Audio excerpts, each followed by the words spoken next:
Hello बच्चा लोग, कैसे हैं आप लोग। आशा करते हैं सभी लोग स्वस्थ होंगे और जहाँ होंगे बहुत मस्त होंगे। तो आज के वीडियो में हम लोग जैव प्रौद्योगिकी एवं सिद्धांत चैप्टर को डिस्कस करेंगे, जो कि परीक्षा की दृष्टि से बहुत ज़्यादा महत्वपूर्ण होने वाला है। जैसा कि आप सभी लोगों को पता है कि कम समय में पूरे बायोलॉजी का रिविज़न कराने के लिए मैंने आप लोगों से कहा था।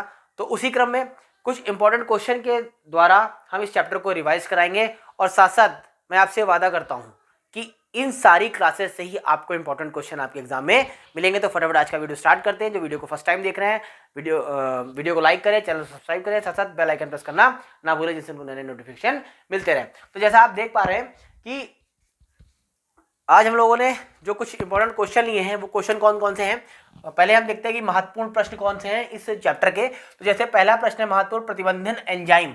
बहुत इंपॉर्टेंट क्वेश्चन है, वन सॉल्व करोगे आपको एक क्वेश्चन अवश्य मिलेगा। उसके बाद हम लोग बात करते हैं प्लाज्मिड की, ये भी सेकंड मोस्ट इंपॉर्टेंट क्वेश्चन है। देन पैलिंड्रोम विलोम पद आपको मिल जाएंगे देखने को, और उसके बाद बायोरिएक्टर। क्या है? बायोरिएक्टर। इसके बाद कुछ और इंपॉर्टेंट क्वेश्चन है जैसे पुनर्संयोजन डीएनए और जीन गन वगैरह, वो भी हम इस वीडियो के माध्यम से आप लोगों को कवर कराएंगे। तो सबसे पहले आज स्टार्ट करते हैं हम लोग प्रतिबंधन एंजाइम। तो आप लोग हेडिंग लगा लीजिए प्रतिबंधन एंजाइम।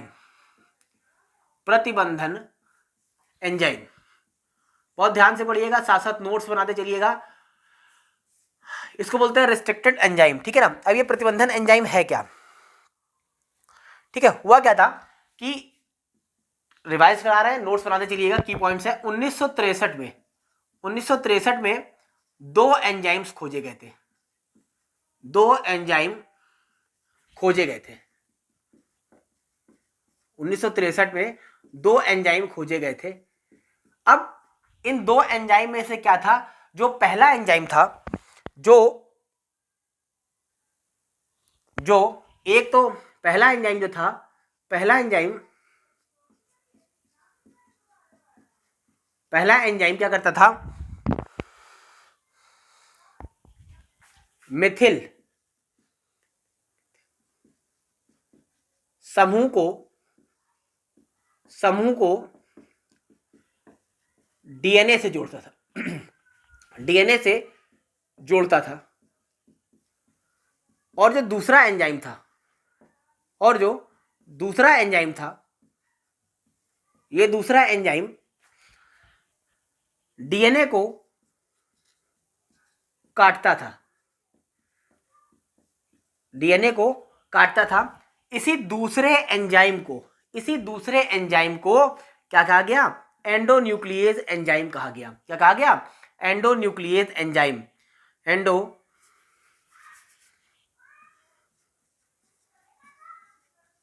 एंडोन्यूक्लियेज एंजाइम कहा गया।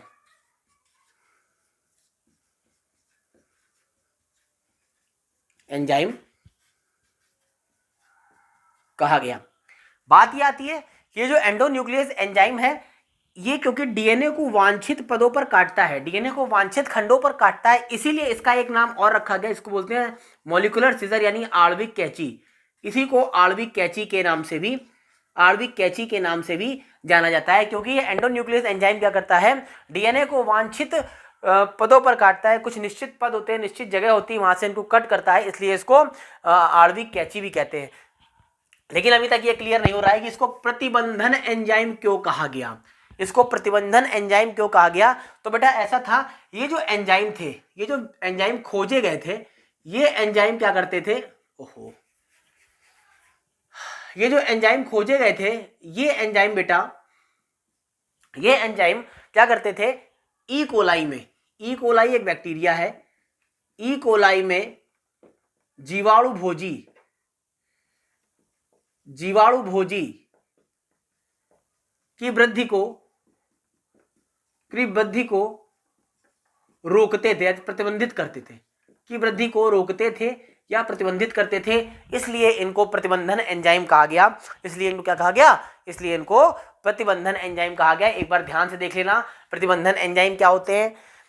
1963 में कुछ एंजाइम्स खोजे गए, वो एंजाइम क्या करते थे? ई कोलाई में जीवाणु भोजी की वृद्धि को रोकते थे, इसलिए इनको प्रतिबंधन एंजाइम कहा गया। जो दो एंजाइम 1963 में खोजे गए, उसमें से जो पहला एंजाइम था वो मिथिल समूह को डीएनए से जोड़ता है। जो पहला एंजाइम था वो क्या करता था? वो मिथिल समूह को डीएनए से जोड़ता है। और दूसरा एंजाइम जो था वो डीएनए को काटता है, क्योंकि वो दूसरा एंजाइम डीएनए को वांछित पद पर काटता था, इसलिए उसको जो दूसरा एंजाइम था वो डीएनए को वांछित पद पर काटता था, इसलिए उसको एंडोन्यूक्लियस एंजाइम कहा गया। क्योंकि ये एंडोन्यूक्लियस एंजाइम डीएनए को वांछित पदों पर काटता है, इसलिए उसको आणविक कैंची भी कहा गया। ये मोस्ट इंपॉर्टेंट क्वेश्चन है, यहाँ से आपको 100% एक या दो क्वेश्चन जरूर मिलेंगे, या तो आपसे सीधे एंडोन्यूक्लियस एंजाइम के बारे में पूछा जाएगा या आपसे सीधे आणविक कैंची के बारे में पूछा जा सकता है। अब ये जो प्रतिबंधन एंजाइम थे ना, ये प्रतिबंधन एंजाइम जो थे, ये भी दो प्रकार के थे, ठीक है। एक तो आपने देख लिया, एक था एक्सोन्यूक्लियस और दूसरा था एंडोन्यूक्लियस।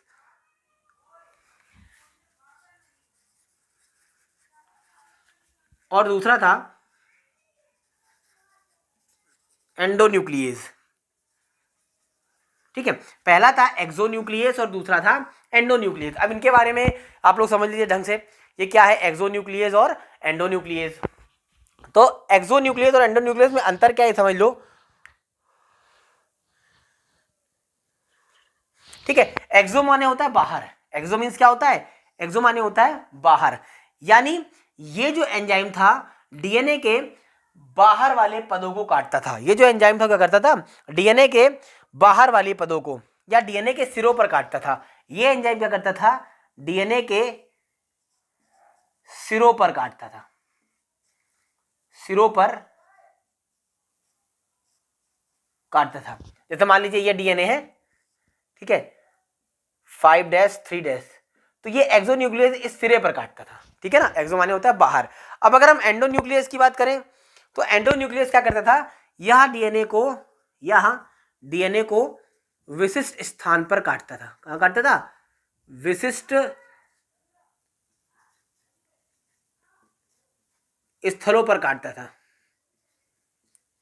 ठीक है। ये क्या करता था, विशिष्ट स्थलों पर काटता था। तो प्रतिबंधन एंजाइम को भी दो भागों में बांट दिया गया था, एक्सोन्यूक्लियस एंड एंडोन्यूक्लियस। इस तरह से तो ये प्रतिबंधन एंजाइम का टॉपिक है, यहां से क्लियर हो गया है। इसको आप अच्छे से नोट कर लीजिए, इसका स्क्रीनशॉट ले लीजिए।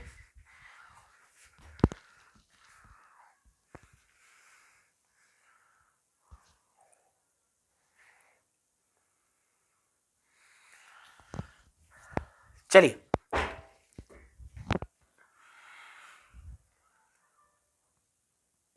अब इसके बाद हम लोग डिस्कस करने वाले हैं प्लाज्मिड, है ना। तो मैं आशा करता हूँ आप लोगों ने इसको नोट कर लिया होगा। तो हम बात करते हैं प्लाज्मिड की, तो फटाफट प्लाज्मिड को नोट कर लें तथा चैनल को सब्सक्राइब करते चलें, वीडियो को लाइक करते चलें। अगर ये वीडियो आपको पसंद आ रहा है तो इसको वेरियस प्लेटफॉर्म पर, अलग अलग जो सोशल मीडिया है उस पर इसको जरूर शेयर करें, ठीक है। और आप लोगों के पॉजिटिव कमेंट भी इस वीडियो में आते रहें। कुछ बच्चे बहुत अच्छा कमेंट करते हैं, उनको भी बहुत बहुत धन्यवाद। और अपने पॉजिटिव कमेंट यहाँ पर डालने से आप हमारी ऊर्जा को बढ़ाते हैं, जिससे हम दुगनी ऊर्जा से आप लोगों के लिए अच्छा कंटेंट या अच्छा टॉपिक लेकर आते हैं, ठीक है। चलिए अब बात कर लेते हैं हम लोग प्लाज्मिड की, ठीक है, कि प्लाज्मिड क्या होता है। तो हेडिंग लगा लीजिए प्लाज्मिड। प्लाज्मिड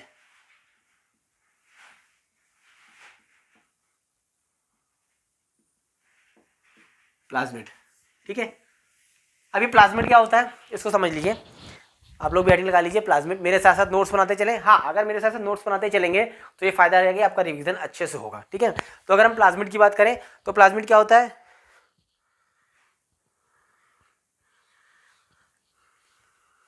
देखो होता क्या है, जीवाणुओं की अधिकांश जातियों में, जीवाणुओं की अधिकांश जातियों में, अधिकांश जातियों में वृत्ताकार डीएनए के अतिरिक्त, वृत्ताकार डीएनए के अतिरिक्त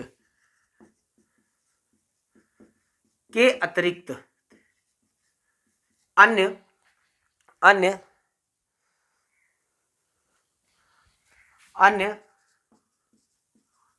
1 से लेकर 100 तक छोटे छोटे वृत्ताकार डीएनए पाए जाते हैं, वृत्ताकार डीएनए पाए जाते हैं। इन डीएनओ को इन्हीं डीएनओ को या इन्हीं को प्लाज्मिड कहते हैं, प्लाज्मिड कहते हैं। ठीक है, सीधी सी बात है कि जीवाणुओं की अधिकांश जातियों में जो केंद्राव होता है यानी न्यूक्लियस होता है उसमें एक वृत्ताकार डीएनए होता है, लेकिन उसके अतिरिक्त 1 से 100 तक छोटे छोटे अन्य वृत्ताकार डीएनए जो कि उसके साइटोसोल में होते हैं, उन 1 से लेकर 100 तक के जो छोटे छोटे वृत्ताकार डीएनए होते हैं उन्हीं को हम लोग क्या बोलते हैं, उन्हीं को प्लाज्मिड बोलते हैं। अब जो जीवाणु डीएनए है, अब ये समझ लीजिए क्या स्थिति है प्लाज्मिड की। जो जीवाणु डीएनए है, जीवाणु का डीएनए प्लाज्मिड से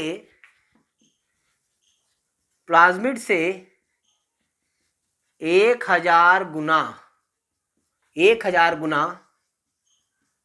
बड़ा होता है। 1000 गुना क्या होता है, बड़ा होता है। ठीक है, जो जीवाणु का डीएनए है वो प्लाज्मिड के डीएनए से लगभग 1000 गुना बड़ा होता है। ठीक, चलिए अगर हम बात करें प्लाज्मिड की तो कुछ प्लाज्मिड थे। सबसे पहला जो प्लाज्मिड था वो था हिंड सेकेंड। ठीक है ना, हिंड सेकेंड एक प्लाज्मिड था जो कि सबसे पहले ढूंढा गया था।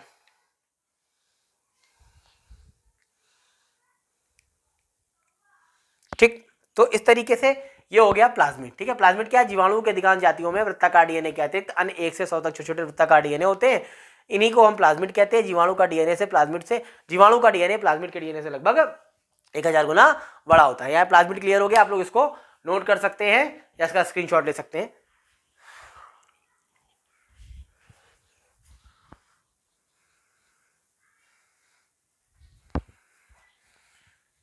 ठीक है, अब इसके बाद हम लोग डिस्कस करेंगे विलोम पद।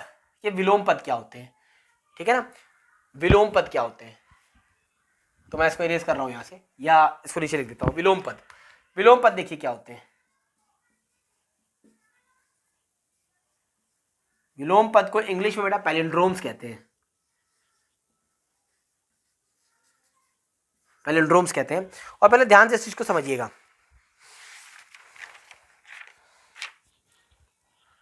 मान लीजिए ये एक डीएनए खंड है,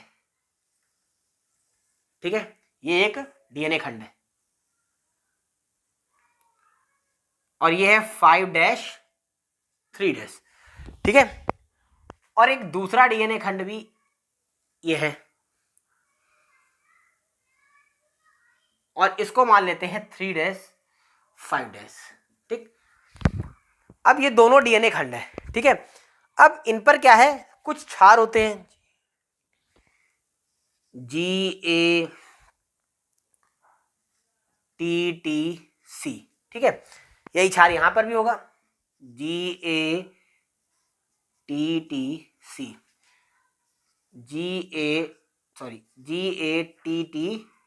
ठीक। अब दूसरे पर भी कुछ क्षार होंगे, CTTAAG,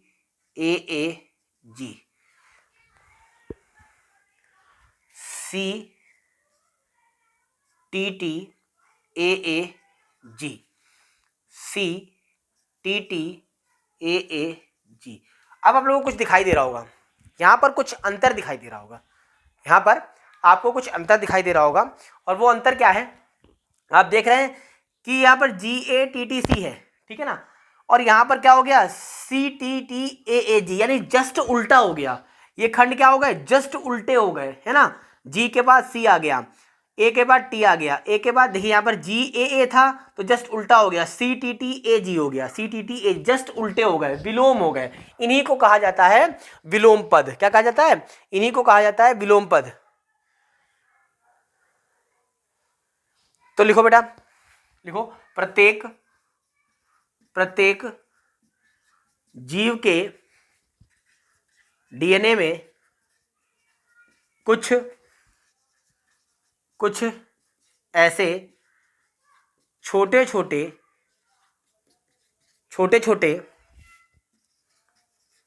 खंड पाए जाते हैं पाए जाते हैं, छोटे छोटे खंड पाए जाते हैं जिनमें नाइट्रोजन क्षारकों का अनुक्रम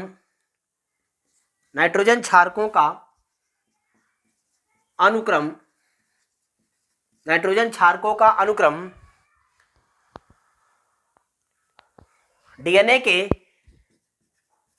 के दोनों सूत्रों पर विरोधी यानी विलोम दिशा में होता है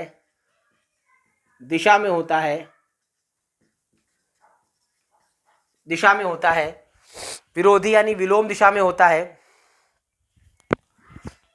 इन्हीं खंडों को विलोम पद कहते हैं। विलोम पद कहते हैं। देखो यहां पर क्या था, यहां पर ये एक डीएनए के दो स्ट्रैंड है, 2 रज्जुक है। आप देख पा रहे हो कि इनमें क्या है, एक तरफ GATTC है और दूसरे वाले में इन्हीं समाचार का जो अनुक्रम हो गया वो विरोधी हो गया, उल्टा हो गया, CTAG हो गया। इन खंडों को क्या बोला जाता है, पैलिंड्रोम्स बोलते हैं या विलोम खंड बोलते हैं। इनको आप नोट कर लीजिए, तब तक मैं अपने मार्कर में इंक डाल लूँ। आप इसको नोट कर लीजिए, फिर एक चीज समझानी है।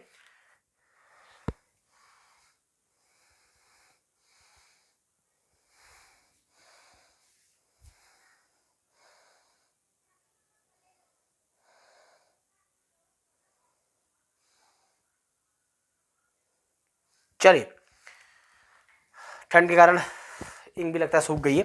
हाँ, तो अब क्या है, ये जो एंडोन्यूक्लियस एंजाइम है, कौन सा एंजाइम है, एंडोन्यूक्लियस एंजाइम,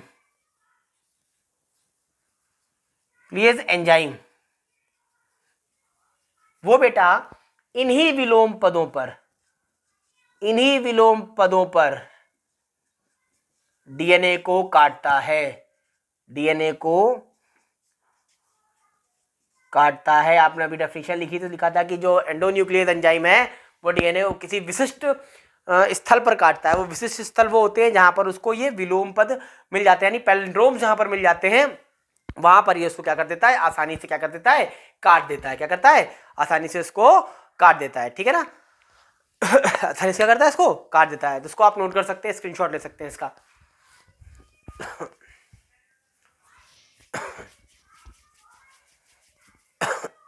हाँ, कुछ बच्चे बाहर खेल रहे हैं तो उसकी आवाज़ हो सकती है, क्योंकि कुछ आवश्यक कारणों की वजह से ये वीडियो जो है आपको नाइट में नहीं मिल पाया है, तो जिस कारण कुछ आपको बैकग्राउंड साउंड आ रहे होंगे, तो उसके लिए मैं क्षमा चाहता हूँ और उसको अवॉइड करते हुए अपनी पढ़ाई पर फोकस करेंगे।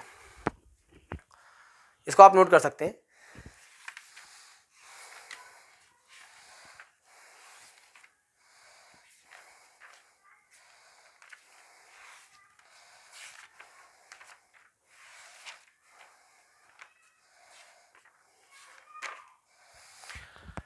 चलिए, तो मैं इसको इरेज करता हूँ।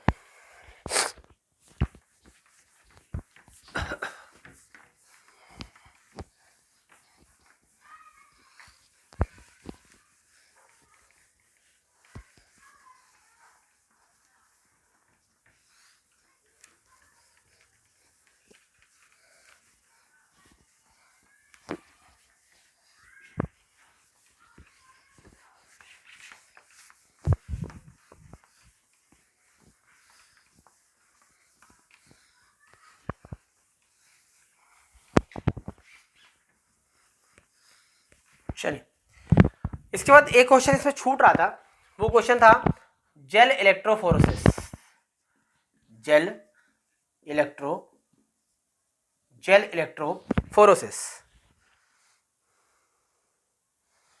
ठीक है,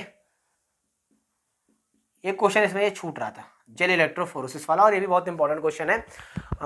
एक बार मेरे एक स्टूडेंट ने 3-4 बार ये क्वेश्चन मुझसे पूछा और मैंने उस पर ज़्यादा फोकस नहीं किया। बाद में उसके बायोलॉजी में 95 मार्क्स आए थे।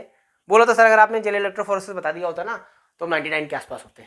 तो मुझे बड़ा कष्ट हुआ इस चीज़ को लेकर, और उसके बाद से मैंने बहुत ध्यान दिया। तो ये जो जेल इलेक्ट्रोफोरेसिस है ये बहुत इंपॉर्टेंट है, तो इसको भी यहाँ से हम लोग पढ़ लेंगे एक्चुअली होता क्या है। जेल इलेक्ट्रो, आप लोग हेडिंग लगा लेंगे, जेल इलेक्ट्रोफोरेसिस।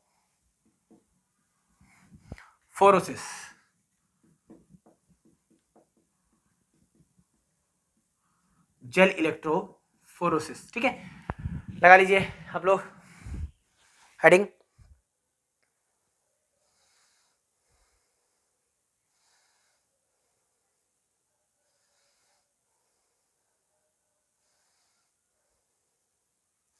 ठीक है, होता क्या है कि एक शैवाल होता है,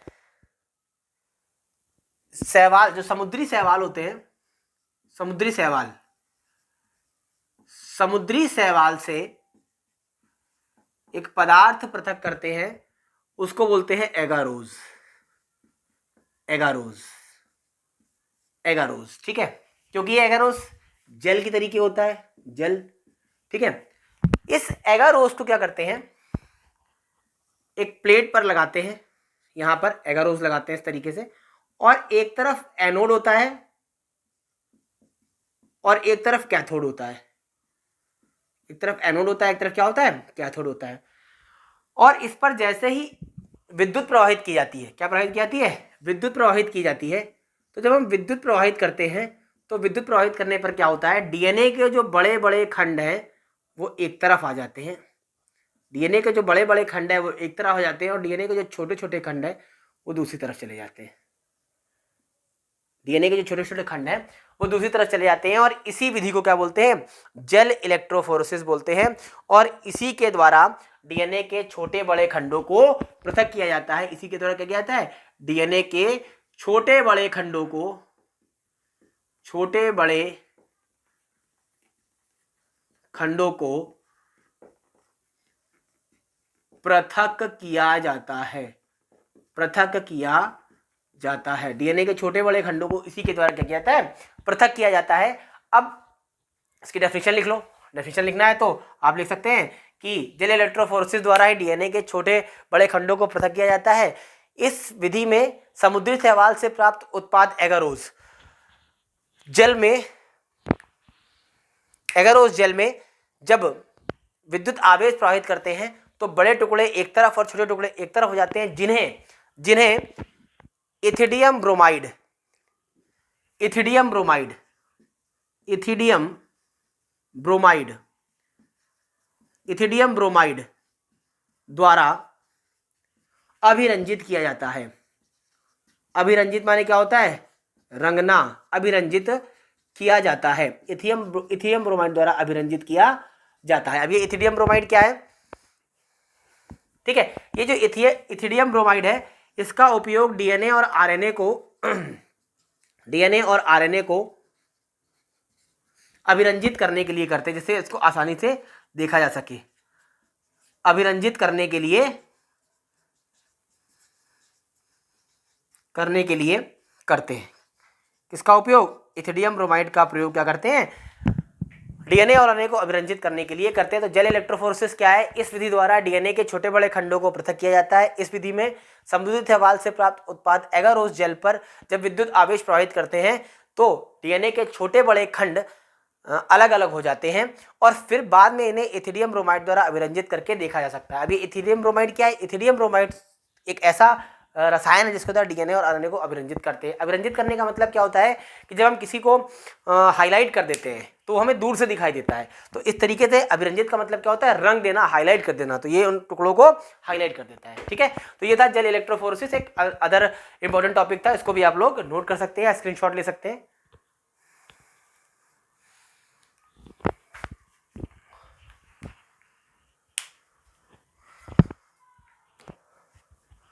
अब इसके बाद आज के वीडियो का जो आखिरी टॉपिक है वो है बायोरिएक्टर।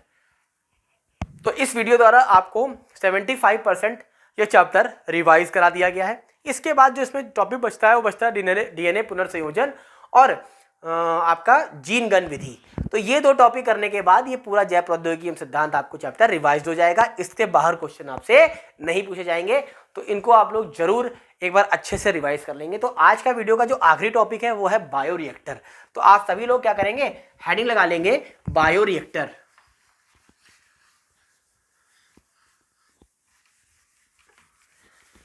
बायोरिएक्टर। और मैं इन क्वेश्चंस को इरेज कर रहा हूं।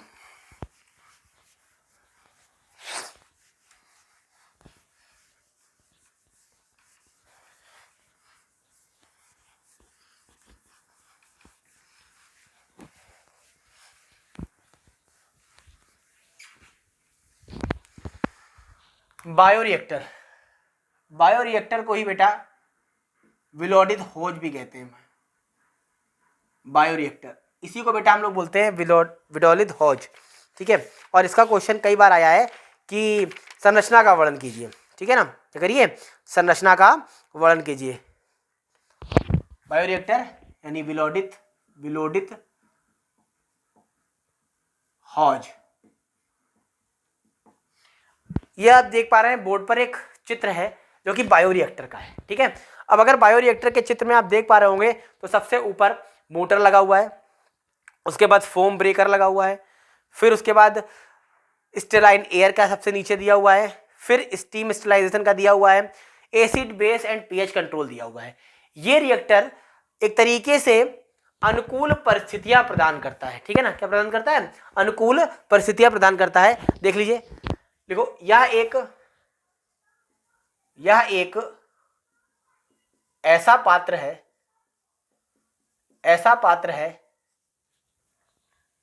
जिसमें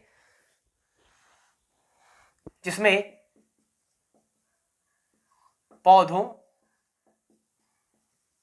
एवं सूक्ष्म जीवों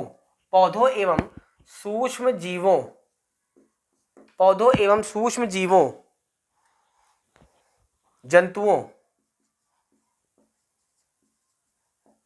एवं मानव कोशिका का उपयोग करते हुए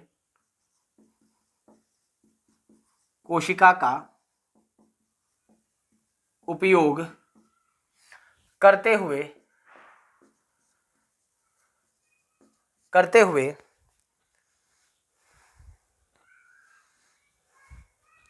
हुए जैव रूप से विशिष्ट उत्पाद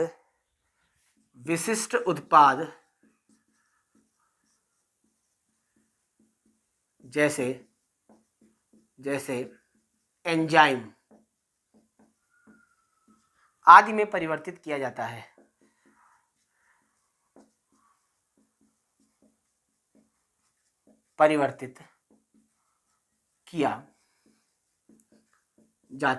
आदि में परिवर्तित किया जाता है। और यह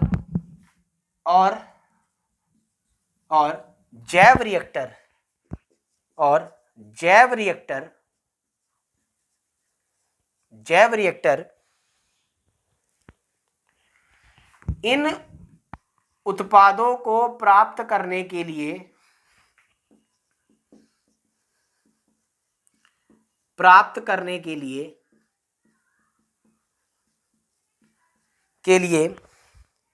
अनुकूल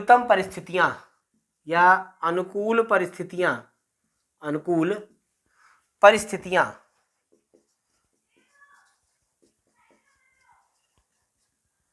जैसे ताप, ऑक्सीजन, लवण, पीएच वैल्यू, अनुकूल परिस्थितियां जैसे आदि प्रदान करता है।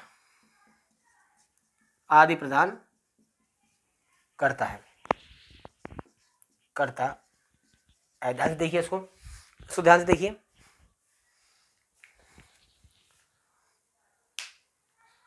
इसको ध्यान से देखिए। कह रहा है यह एक ऐसा पाथ है जिसमें पौधों एवं सूक्ष्म जीवों, जंतुओं एवं मानव कोशिकाओं का उपयोग करते हुए जैव रूप से विशिष्ट उत्पाद जैसे एंजाइम आदि में परिवर्तित किया जाता है। ठीक है, अगर पूछा जाए तो जितने भी जीव जंतु एवं मानव कोशिकाओं का उपयोग कच्चे माल के रूप में किया जाता है, जिससे विशिष्ट उत्पाद प्राप्त किए जाते हैं।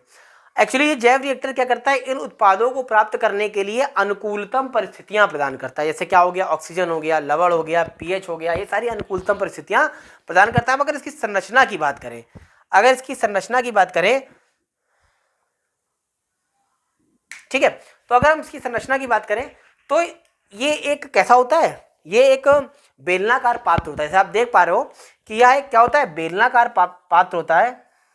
यह बेलनाकार पात्र होता है जो नीचे की ओर से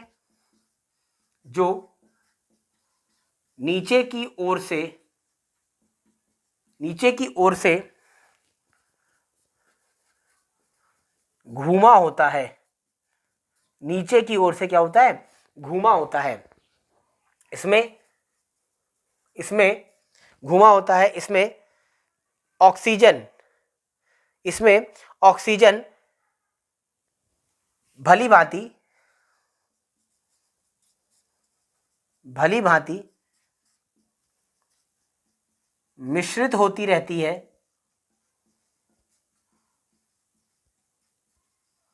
आप देख पा रहे होगे ये क्या है, नीचे से घुमा हुआ है। ठीक है ना, एक टैंक की तरीके है, नीचे से घुमा हुआ है। तो इसमें क्या होता है, ऑक्सीजन भली भांति मिश्रित होती रहती है। आवश्यकता पड़ने पर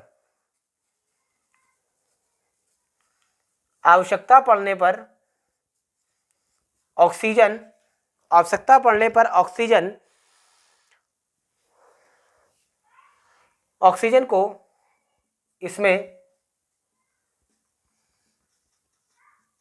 बुलबुलों के रूप में भी प्रवेश कराया जाता है। बुलबुलों के रूप में प्रवेश कराया जाता है।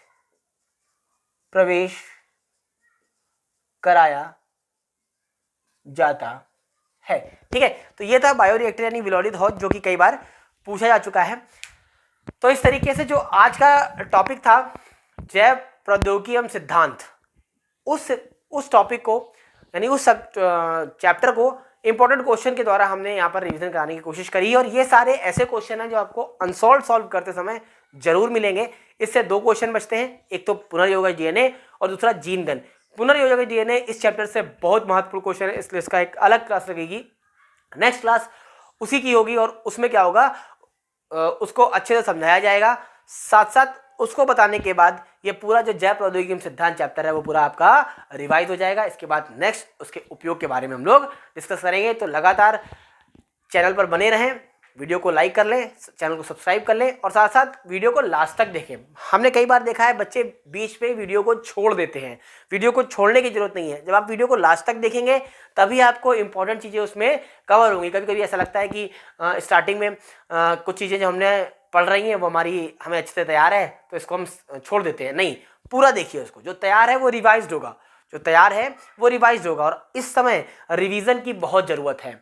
इस समय सिर्फ आप अपने रिवीजन पर अगर फोकस कर लेंगे तो 95, 96 नंबर लाना बहुत बड़ी बात नहीं है बायोलॉजी में। तो लगातार वीडियो पर बने रहें, चैनल को सब्सक्राइब कर लें, वीडियो को लाइक करें और ज़्यादा से ज़्यादा लोगों के बीच में इसको शेयर करें। तब तक के लिए धन्यवाद और हम लोग नेक्स्ट मिलते हैं।